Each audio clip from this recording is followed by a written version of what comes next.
What do I do when I'm broken? When I'm broken, I relish it. That's what I'm going to do. I'm going to use it. Because if I'm broken, then I just found my limitations.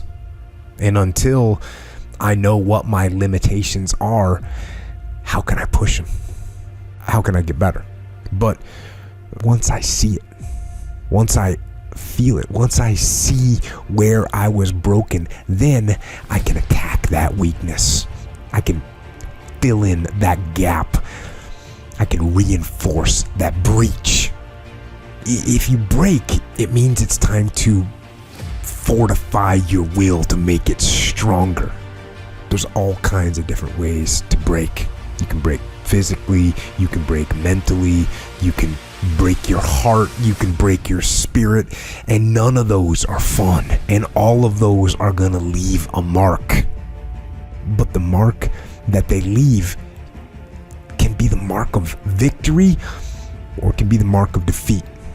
Because every time you break, and in every way that you break, while it's a chance, it's definitely a chance for you to give up and for you to just to fall apart. But there's also opportunity. There's opportunity to get stronger and get smarter and get faster and get tougher and get more stable and get more resilient and get better. When you break, you have the opportunity to show the world, the whole world, what you are really made of. So if you break, if you break, the fight isn't over. In fact, if you break, the fight is just beginning. And as you crawl up and out of that dismal and wretched place, covered, and you're covered in blood and sweat and dirt and filth as you rise above what you were. And as you take the form of who you are supposed to be, you will see that in the very act of standing up, in the very act of fighting on, you will become and you will remain unbroken. Things go wrong, they always seem to happen at once, and they just compound on top of each other. And it's pretty easy sometimes to feel beaten when you're faced with all those issues and all those problems, and they all hit you at the same time.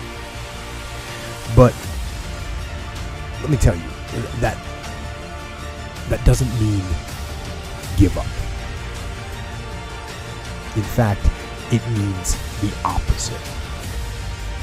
It means it's time for you to fight hard, to dig in. It means it's time for you to go on the war path. And that starts with one of the fundamental laws of combat leadership: prioritize and execute. What's the biggest problem? What's causing the most stress? Family? Okay. Sit them down. Explain where you are at. Be blunt. Be upfront. And then give them the simple plan of how you're going to get things back on track. Don't sugarcoat it. You give it to them straight. Next, you got some late payments. Call those creditors up. Explain to them what's going on. Set up some kind of a minimum payment plan so you can start making some progress and get them off your back.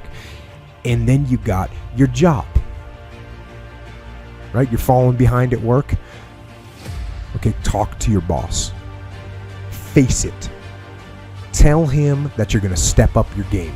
Tell him you're going to be at work early, you're going to be at work late, you're going to be at work during lunch, you're going to be wherever you need to be whenever he needs you to be there. Tell him you're going to get after it. And tell him that you're 100% committed to supporting him and the company and the mission. and then you get started. And I'm going to tell you right now, it won't be easy. It will be hard because life is hard. That's what life is. And these challenges that you face, they're going to do their best to take you down. Do not let them. Stand up, dig in. Line up those problems and confront them. Face them. Fight them. Do not let them bring you down. In fact, let those challenges raise you up. Let them elevate you. Let their demands and their trials make you stronger. Let the adversity you face today turn you into a better person tomorrow. So in the future, you look back at these struggles and you say to them, "You made me better." Hey, what does Ryan Seacrest, Tom Cruise, Oprah, Steven Spielberg, Donald Trump, Joan Rivers, Warren Buffett, Gordon Ramsay, Michael Jordan, Kobe, Tim Tebow, they all have one major thing in common, dude. These people hammer. They beat it to death, okay? Look at Tom Cruise, man. Look at his career. He works constantly. So look, you want to get your work ethic so high that people actually admire you. I'm going to ask you a question right now. Because of your unbelievable work ethic. If you can't answer yes to that, man, you're not going to get in that top 10%. You got to get to the top. People need to know you for one major thing first. He works. He produces. The guy's there every day. The guy's pushing and shoving. Because the truth is, no matter how good your ideas are, how good your art is, or how good your skill set is, if you're not working, man, if you're not vibrating at a frequency that people say, "My God, how does that guy do all that?" If you're not vibrating at that rate, 10x levels, massive action, tremendous work ethic that's just a muscle now, and it's just a discipline in your life, and it's a way, it's a normal way that other people think is abnormal. Look, if you're not working at that level, you're not going to make it. Get your work ethic in, man. It's the American way. Work ethic. What I could control was my work ethic. You've heard me speak many times about outworking everybody, but I think that just feels good when we hear it, but most people don't take it seriously. If you think that I have a little bit of success in my life, I can tell you what I attribute it to.